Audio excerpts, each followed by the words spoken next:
A weekly recap of MMA news. Henry Cejudo pulls out of the fight against Marlon Vera due to injury. Two of the former UFC heavyweight champions will face each other in Jorge Masvidal's bare-knuckle MMA promotion, the best moments of UFC on ESPN. Next week's absolute banger of a card, UFC 290. And most importantly, the news that shocked the world. Two of the most recognizable and wealthiest people on the planet, Elon Musk and Mark Zuckerberg, will fight each other in the cage. Buckle up, we have a lot of topics to discuss. Henry Cejudo's highly anticipated second fight in his UFC comeback will be postponed. Cejudo has made the unfortunate decision to withdraw from his scheduled bout against Marlon Vera at UFC 292 due to a shoulder injury. In an Instagram post, Cejudo expressed his disappointment, stating, "I'm unfortunately not going to be able to compete on August 19th at UFC 292. I got an MRI on my right shoulder that revealed a tear that requires 6 to 8 weeks of rehab. I stretched it out as far as I could because I love that Chito matchup, but between my shoulder and my baby expected on October 25th, it's the best decision for me and my family to not fight in August. Nothing changes with my future goals. I want my title back. When I'm back at 100%, you'll see me in the octagon again. But until then, I need to heal. I hope the UFC can find a replacement to fight Chito so he could stay on the card. I would have loved to fight him in Boston on the 15th anniversary of my gold medal, but I'll be back." Cejudo, aged 36, recently returned from a 3-year-old retirement and faced defeat against Sterling in May. Prior to his retirement, the former two-division champion had an impressive 6-fight winning streak, concluding his first UFC stint. Overall, he boasts a professional record of 16-3. As of now, there's no news regarding a replacement opponent for Marlon Vera, who would have entered the fight as a significant underdog. Vera's most recent match resulted in a split decision loss to Corey Sandhagen during a UFC on ESPN event in March. Despite being a seasoned MMA veteran with 12 years of experience, Vera has yet to contend for a championship title. Cejudo's opponent, on the other hand, called out number 5 ranked contender Peter Yan. He tweeted, "Yan, step up." Even though Yan is on the 3-fight losing streak, he's still one of the top contenders in the division. What do you guys think about it? Should Yan accept the fight? Leave your thoughts in the comments.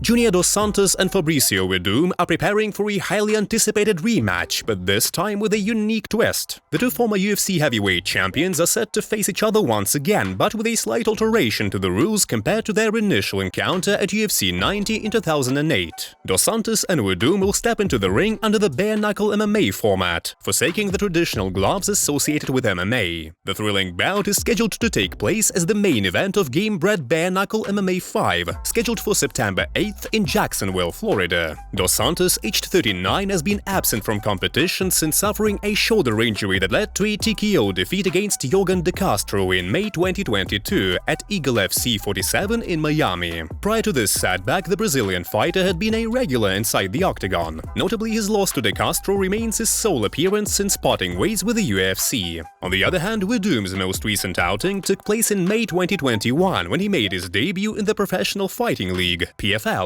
Initially, Werdum suffered a TKO loss to Renan Ferreira, but the result was subsequently overturned to a no contest, after Ferreira appeared to tap out from submission before the end of the fight. Prior to this bout, Werdum capped off his UFC career in the summer of 2020 with a submission victory over Alexander Gustafsson. What do you think? Are these two former UFC champions able to bring show and impress the fans, or is their time way in the past? The event held at the UFC Apex this Saturday was set up as a warm-up to the upcoming International Fight Week. However, the fighters who stepped into the arena over the weekend were determined to leave a lasting impression, and they did just that. The main event, headlined by Sean Strickland, delivered an exceptional performance that captivated the audience. Yeah, no, first round kind of sucked. There was a moment where, like, at the beginning of the second round, I was like, man, is he done already? Is this really it? This is all we got? All right, well, why don't we just end this fight now? But yeah, I was shocked, man. I was fucking shocked. Alongside the standout display from Strickland, Benoit Saint-Denis defeated Ismail Bonfim by the rear naked choke at 4:48 of round 1, Rinat Fakhretdinov dominated Kevin Lee and finished him with a guillotine, and Elvis Brenner had an impressive comeback in the third round against Khamzat Chimaev's best friend, Guram Kutateladze. UFC Apex was an event that undoubtedly whetted the appetite of fans eagerly anticipating UFC 290, scheduled for the following weekend. weekend, where headlining the event is a featherweight title unification fight between champion Alexander Volkanovski and interim title holder Yair Rodriguez, and the co-main event is a flyweight bout between Brandon Moreno and Alejandro Pantoja. Moreno reclaimed the title from Davison Figueiredo in January, winning via third-round TKO. The rest of the card is also packed with names like Robert Whittaker, Dan Hooker, Robbie Lawler, Bo Nickel, and Jack Della Maddalena.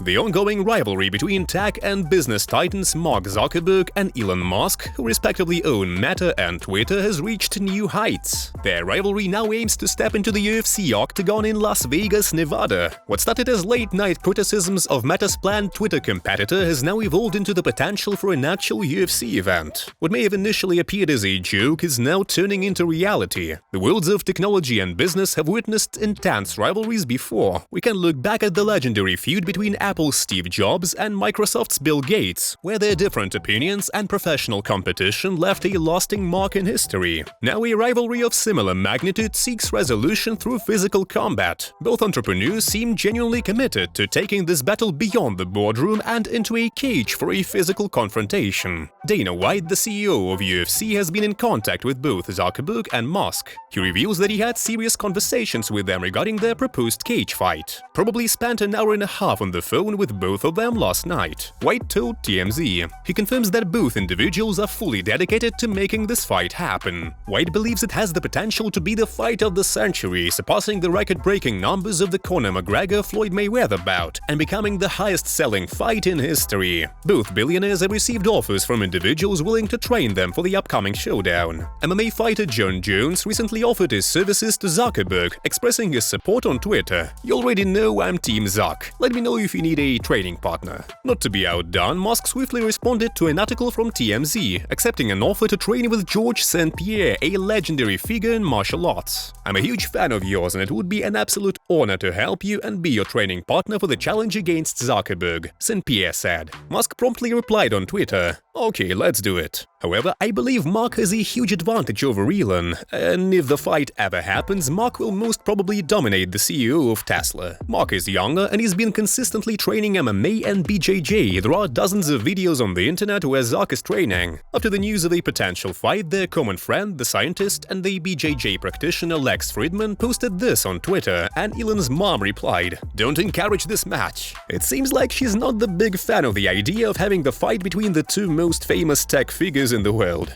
Currently, no specific date or venue has been confirmed for the fight. While there's significant interest and pressure from users on social networks to make it happen, there's been no official confirmation. That Zuckerberg would choose the hardest sport, something he doesn't have to do, something that Mark Kerr, who was great at it, said he only does so his kids don't have to do it. And it's just what he wants to do with his time. I think that that's really interesting. However, after his discussions with both individuals, White expressed his willingness to organize the fight, and it has been suggested that the proceeds would go to charity. If the UFC were to host the fight, it is likely to take place in Las Vegas, Nevada.